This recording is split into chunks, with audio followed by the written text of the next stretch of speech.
Hello and welcome back to part 3 of the Rogue Road to Gold. This is a continuation of Honedge and Fluttermane. Here we're picking up with a double battle on wave 41. And I'm sure most people are aware, but double battles are just great. The extra experience is fantastic. If you plan around having a couple of spread moves that make them so much easier. The other thing I have to say is Honedge still having amazing coverage. It seems to have an answer for most things. And now here, yeah. So I started out Dustox here going offensive, but then quickly realized that his stats really aren't that great for that. So as he starts learning new moves, I'll probably start building him to be a little bit more supportive. The other thing to the double battles here, it's interesting, is both attacks will continue no matter whether there's an opponent or not. So planning around that, like using Moonlight there with Fluttermane, something to consider. Here we're going with Lumberry, make sure that they don't have anything already equipped. That way it can help with at least one status. And yeah, Honedge just gonna clean up. So with this great coverage. And I was thinking Honedge should be getting decently close to evolving. So we should see that pretty soon. And this was a tough one between Wish and Moonlight. Ultimately I kept Moonlight because I wanted the instant healing. Wish could still be useful for being able to pass off a big heal to teammates, or a decent heal anyways. And not really really spending just too much time even thinking about what Sunkern has. It's going to be irrelevant. It's just one of those that if we make it to the end of the game and it's still there, it gets gold.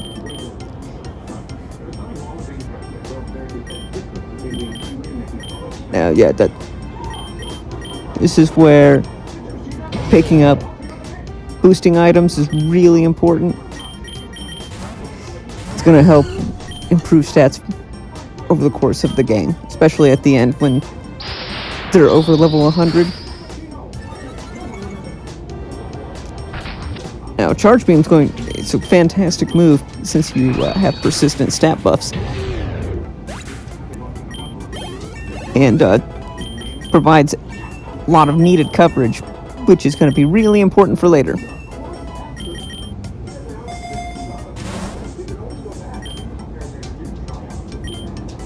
And sometimes, if you don't have any extra luck, the options are kind of limited there, so just kind of picking items.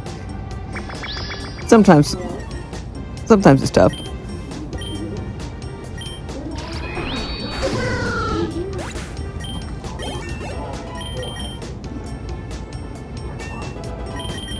Now keep going. Yeah, every time I see egg vouchers, still picking up egg vouchers. Still need those. This is probably where keeping another move that's not Psy Shock, because Boldor and other Pokemon have decent defense and it deals damage against their defense. Now, yeah, Leech Life is good because it's going to help him heal. Definitely I said, just focusing more on trying to have Dustox be a little more supportive.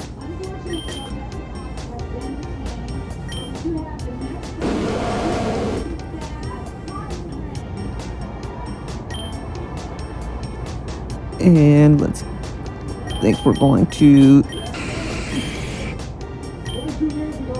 Yeah, checking Nidoking's moveset, because I forgot by that point. His moveset definitely needs some work. Because he could be really good if he had more coverage.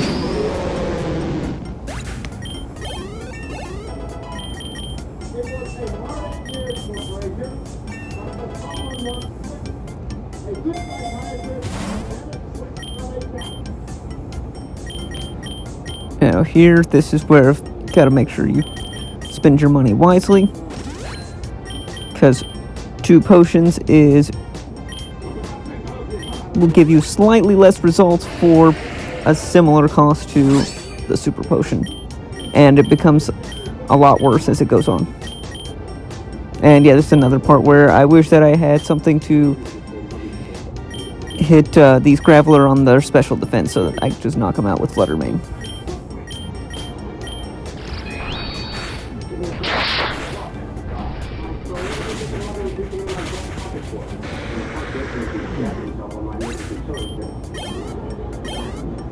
Yeah, knocking out that other Graveler with that Bulldoze was fantastic.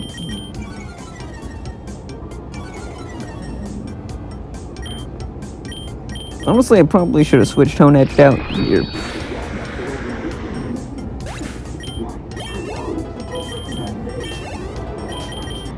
And here we go, yeah, Hone Edge evolving.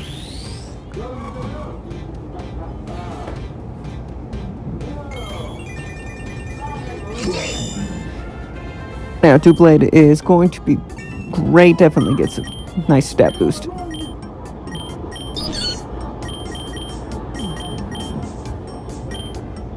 Again, the whole time I'm just spending way too much time even worrying about what Sunkern has. If it has a couple of semi-usable moves, that's about all I need to worry about.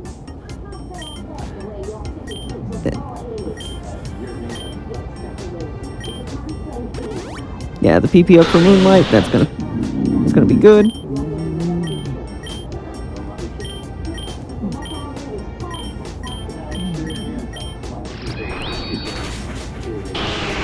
Now, when it comes to healing move, having Two-Blade with its the Bitter Blade as its egg move, that's the healing move I should definitely be using anytime that I can hit for decent damage, and I have any damage I want to heal off.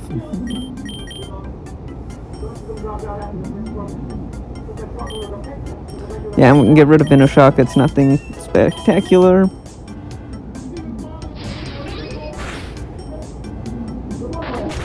Yeah, see, get him back up to almost full health, and use that as another opportunity to heal up right before we finish off the Loudred.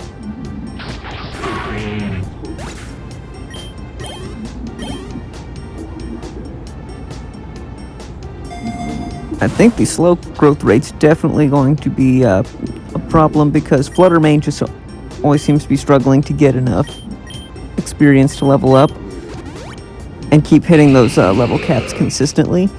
Because if you're not hitting those level caps consistently from the times I've played through, that just means that you're going to start struggling once you start hitting a little bit higher waves.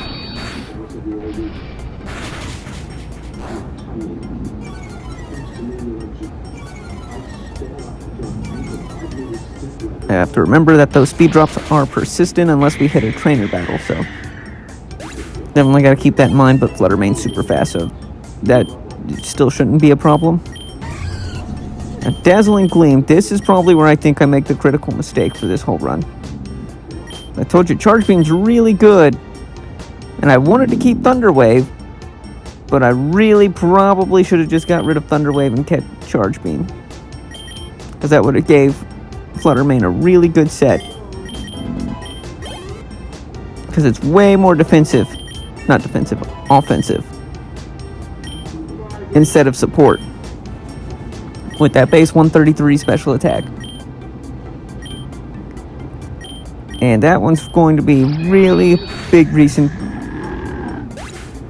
that going to struggle against water types, because I have very little water type coverage.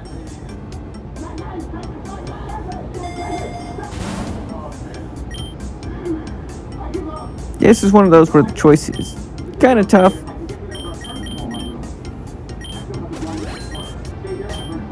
Usually try and make sure that stay healed up pretty decent, especially close to the boss wave like that.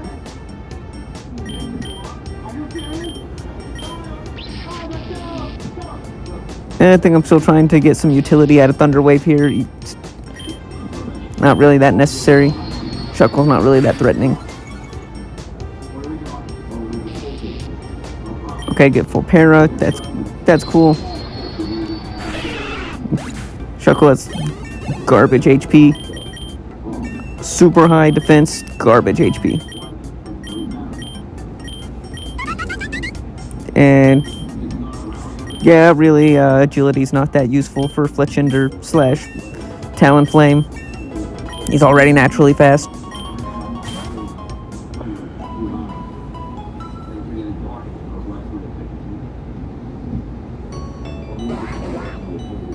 And yeah, this is where I noticed that I was probably not going to have a good time, because starting off with water types through this whole thing.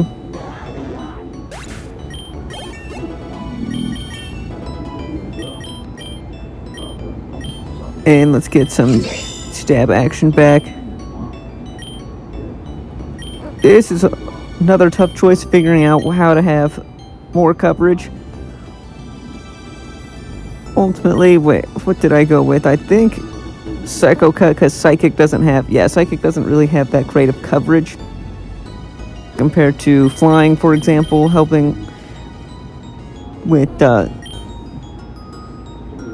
fighting types. And I guess I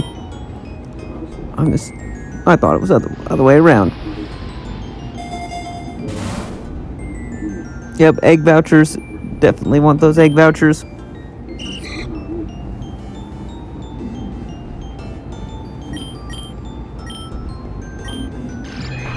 Especially if you're like where I am in the game, where you have some time invested, still picking up those egg vouchers is going to be a really good idea, unless you absolutely need something to keep your run going.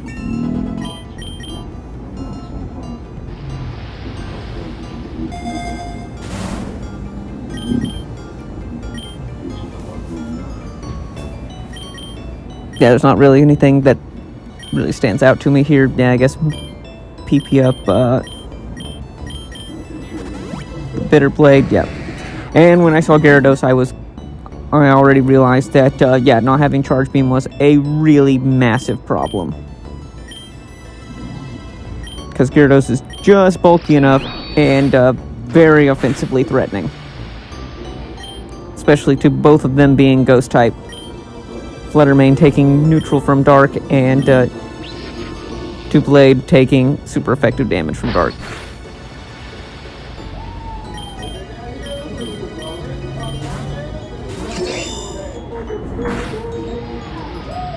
Yeah, taking that hit from that Aqua Tail, that just told me that I was going to really struggle if I ran into a bunch of Gyarados. The fact I survived that crunch, pretty amazing. That Aqua Tail did so much damage. I think that was a lucky high roll on that to beat that Gyarados.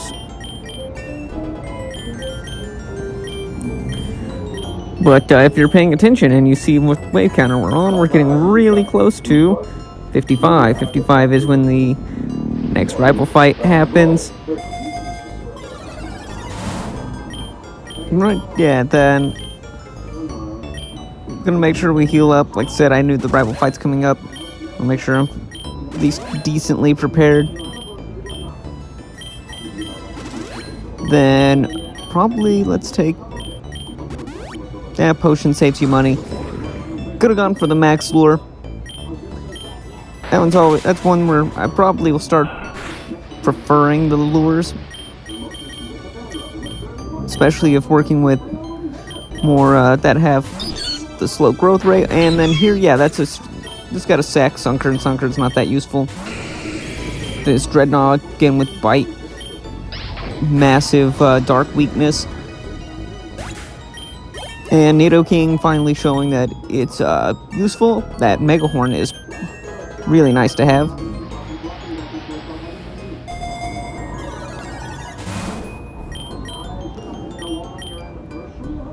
Then, yeah, I'm gonna make sure, let's get all healed up. Or not.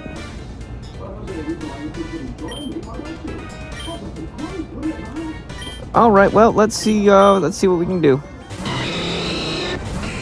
Yeah, Blaziken leading off. That's a bit scary.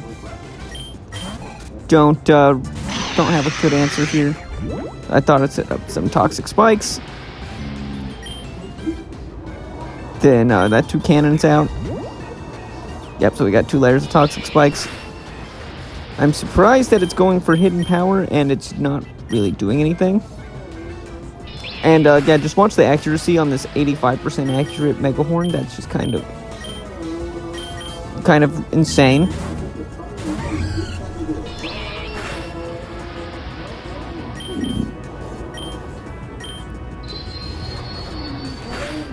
Yep, Dazzling Gleam.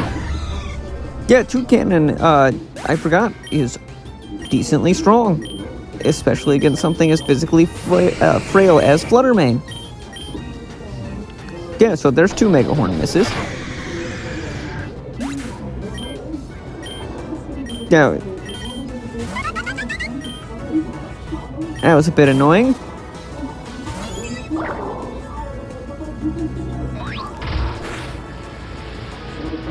Now Fletchender's about to earn himself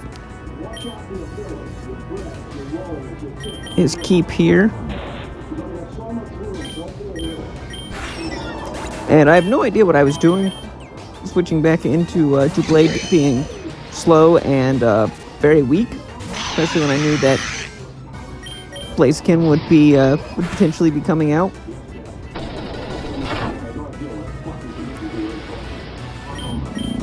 That 2 cannon coming back in. I'm surprised I outspeeded. That I was actually honestly pretty shocked about.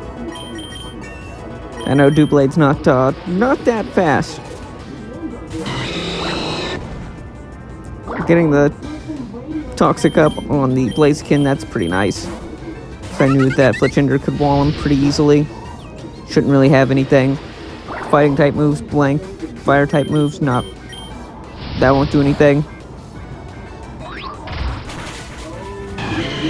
And then Fletchender just smacks him with a powerful acrobatics, so that's cool. And then evolves.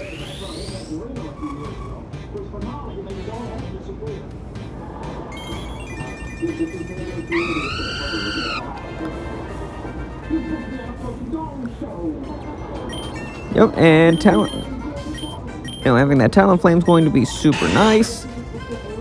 Let's get Dustox. Expect more towards support. Surprisingly, Ivy's not being too terrible.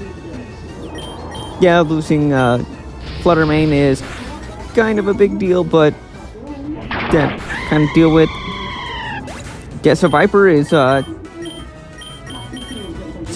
honestly ridiculously strong.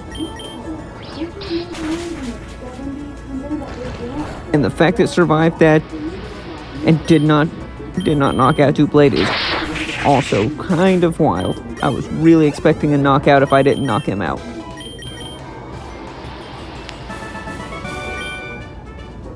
And the fact that I pulled that out on Ivy was honestly more than I deserved. I played terribly. And the fact I'm staring down that party and I didn't heal up, yeah, this is my punishment here.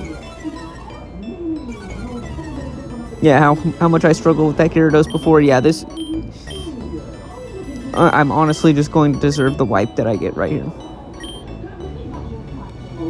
This, we'll just watch and see. And I go back and forth and just like, well, gonna start a new run. I might have got my hopes up when I was like, oh boy, that did more damage than I was expecting. If it threw its move choice.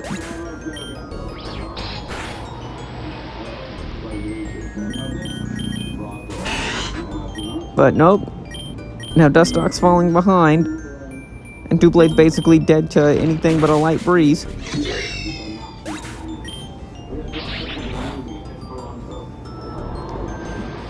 And I'm not sure if I would have Toxic there, if that would have been what I could have won with, but doesn't really matter because only having Dustox alive and being able to buy, I think, just one revive if it's the same price as it was last time, that really wouldn't have helped. I don't think I would have made it through the boss anyway, so... Yep, there's the wipe. We'll start a new game. This time I was going to go with a completely new theme. I was looking at everything with Pokérus. And I just so happened to have everything that... all three that had Pokérus. So, that was what was picking the team this time.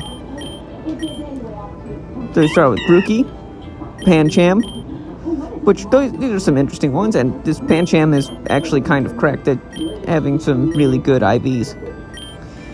And Archen, and that works out to exactly 10. And this Archen having the floaty fall, which I was not sure what that was, but that's cool. Very powerful flying type move. I know Archen's really strong with the most garbage ability, with also decent IVs, except for speed and HP, but that's all cool.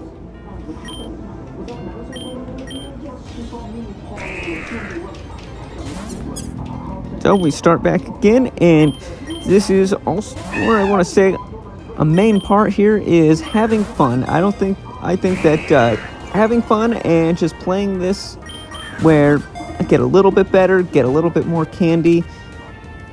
Each time I play, maybe better IVs on different Pokemon as I capture them throughout. And like this, where I just pick up egg vouchers. Like, that's going to be the main thing that I try and focus on. I'm not looking for the best, most optimal strategy, because I know that that's not going to happen. And Koraidon being the legendary on this one, that's pretty cool. If I got Koraidon, that'd be super neat. Probably, I think Koraidon has one of the best designs of the Gen 9 Pokemon that I've seen. That's just my opinion, though. I really like the way that he looks.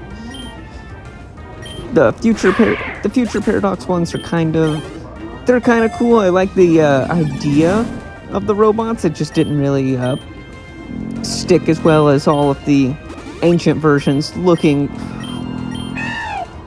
They just seem to have a much cooler aspect to them. And then picking up the Dragon Claw TM, that's going to make Archen set a little bit better. Then Kata here, that's really cool. I haven't really used Ninjask all that much, but I know that he's ridiculously fast with base 160 speed. That's just insane. And Ninkata also has ridiculously high defense and ground typing, so he could end up helping at some point. Also, the plus attack minus special attack, that's amazing.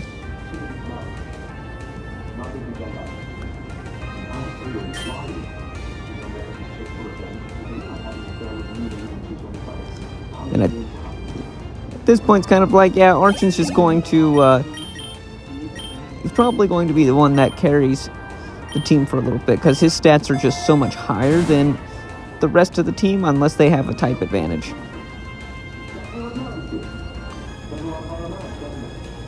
This one should probably go with the lure and start getting some of those double battles. And yeah, just at the beginning, I'm just going to try and fill up the party. That way, once we get the XP share, then start letting them grow up a little bit. Get trained up.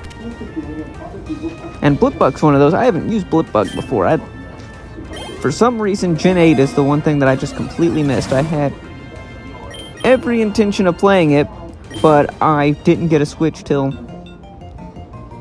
years after they'd come out, and Generation 9, like Legends Arceus was coming out, and then Gen 9, so. And this is where I was actually looking, and Arm Thrust having 100% accuracy as a multi-hit move is pretty neat. I like how they made multi-hit moves a whole lot less useless than they used to be back in like Gen 3 and 4 and whatnot. They were just so bad. Just trash accuracy. like between 75 and 85. Like, that's just not reliable enough when you're talking about something that has effectively 30, 45 power.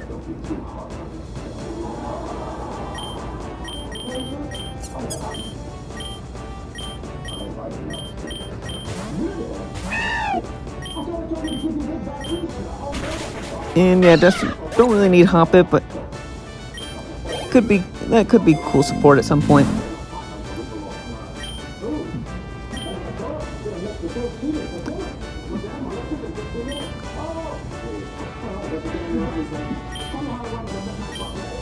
And when it comes to that item choice, probably the Salac Berry was a slightly better choice, but it's one of those that it doesn't really make that big of a difference.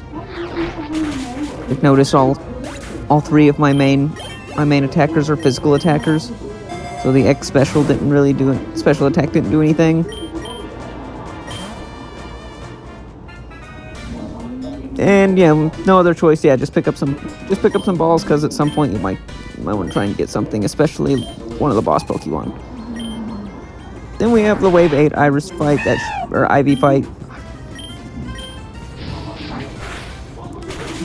She should be easy. Archen, like I said, just kind of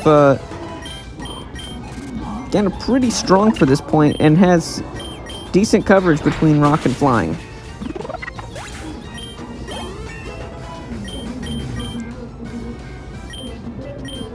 Now surprisingly, Archen has alright special attack compared to his physical attack. Kind of surprising. I know I always think of him as just a physical attacker, because I know Archeops is pretty much exclusively a physical set. And then getting the double upgrade on there was pretty nice. So I'll just take some money, thank you.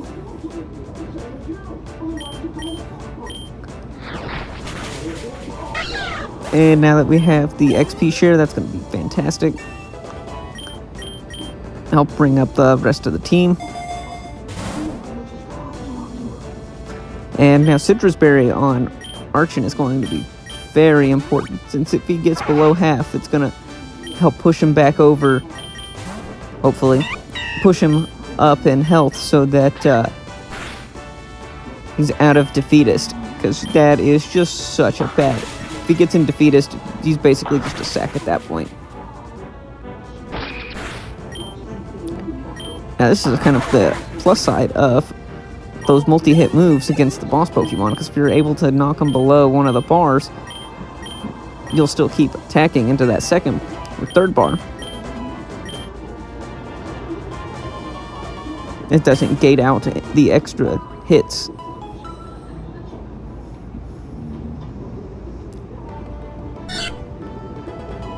Now this is where Pancham's really going to shine, since we're out in the plains and it's going to be a lot of normal types.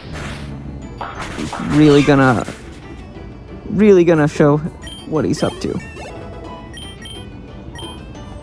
And as it goes on, I really start to like Pancham, because he's a lot stronger than I remember, and I know Pangoro actually looks pretty intimidating. Alright, and we just got a Pat Rat, but hey, at least we got some extra... We got a few more points in IVs across there when we eventually use it.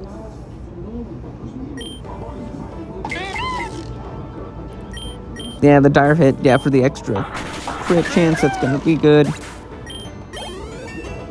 Overall, yeah, when you're at the beginning, most of the time, as long as you use just like one or two Pokemon, it's usually pretty chill. Until you start hitting like wave 30 to 40s whenever it picks up difficulty, or you haven't played all that well. Yeah, there. Ultra Ball, lures, probably lure, but oh well.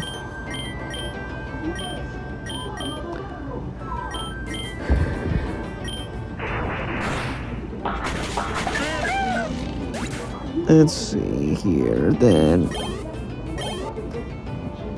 The fact that Archen didn't knock him out, it's kind of annoying, but oh well, buddy. What can you do?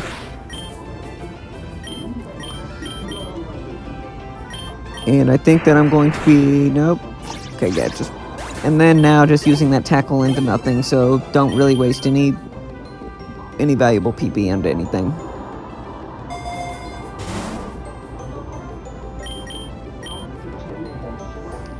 Yeah, looking at Iron Tail, and then because I was thinking it was Iron Head, and then I was like, wait a second. Nah, 75% accuracy is just too bad. And whenever it comes to heals, yes, Archen's going to get babied. Like I said, once he guts down into Fetus, he's just completely worthless.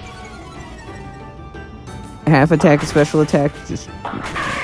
No, thank you. He might as well just go out there and try and tickle the opponent to death.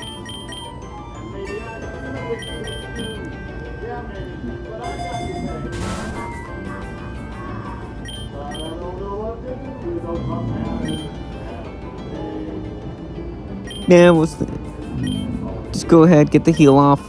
Don't really see any other point. Oh, except that's what I should have done. Instead, I grabbed balls. I don't really need them. But oh well. Like I said.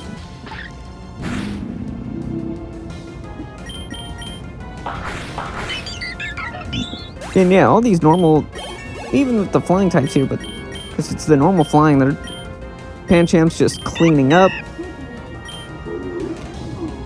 Now, Circle Throw, with being the negative priority and it being only 90% accurate, it just didn't seem like it's a good one. Like, sure, being able to end a battle or switch an opponent out, that has niche use, but I was thinking Pancham was going to learn something more useful before then.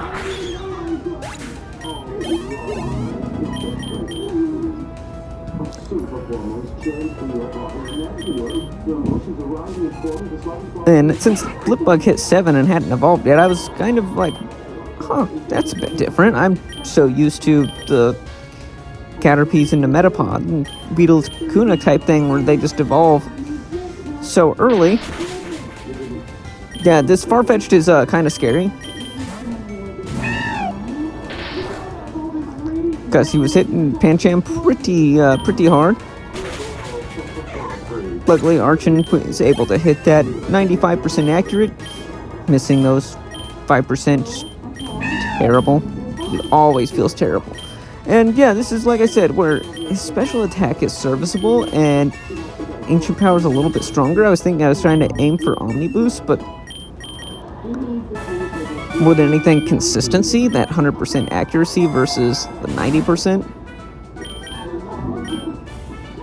And yeah, Poison Jab to give Ekans a decent move. So hopefully it'll be useful at some point. We'll have to see. And I think if they have a lot of priority, Archen's not really good because he can get chipped down. I said that's it. Gotta pay real close attention to his health. Anytime free heal, yeah, let's go ahead and do it. Let's heal up Pancham first, then let's get Archen. And all of these normal types just gonna be easy. Pancham just cleaning things up. Now I'm kind of excited to see him get evolved and get that big upgrade.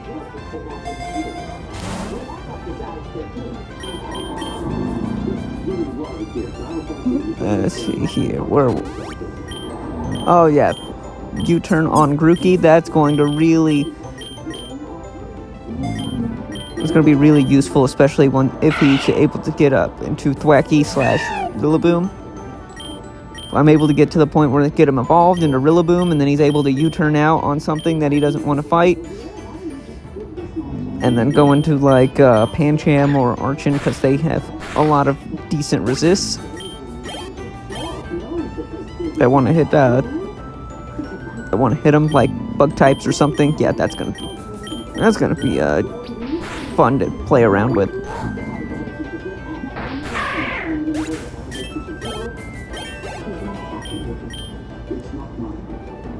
And yeah, I was just kind of looking at the stats. Yeah, Archen having 29 special attack versus 40 attack. Yeah, that's when I said I was really going for consistency. Should I have kept Rock Throw? Maybe. Hopefully gets a better move. Or I find something that can replace it, like Stone Edge.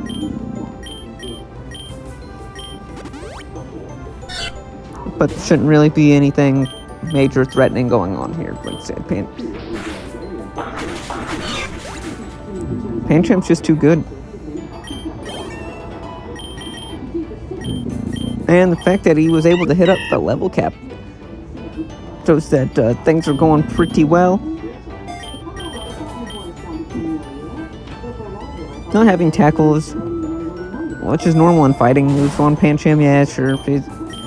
Ghost types would suck, but I haven't really seen any come early. And almost accidentally skipped an item because didn't really need the ether or anything. And the fact that Charon is the gym leader here. Now, being normal type and then having Pancham leading immediately was just too good. He's just gonna sweep so hard. Especially with that upgraded move and low sweep, that 65 power. He's just gonna sweep, no problem.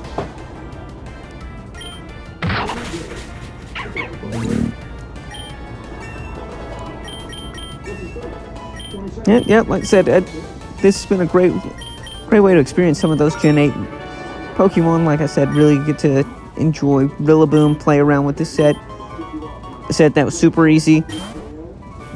And now that we got through Wave 20, move on to the next part. And yeah, I will see you guys next.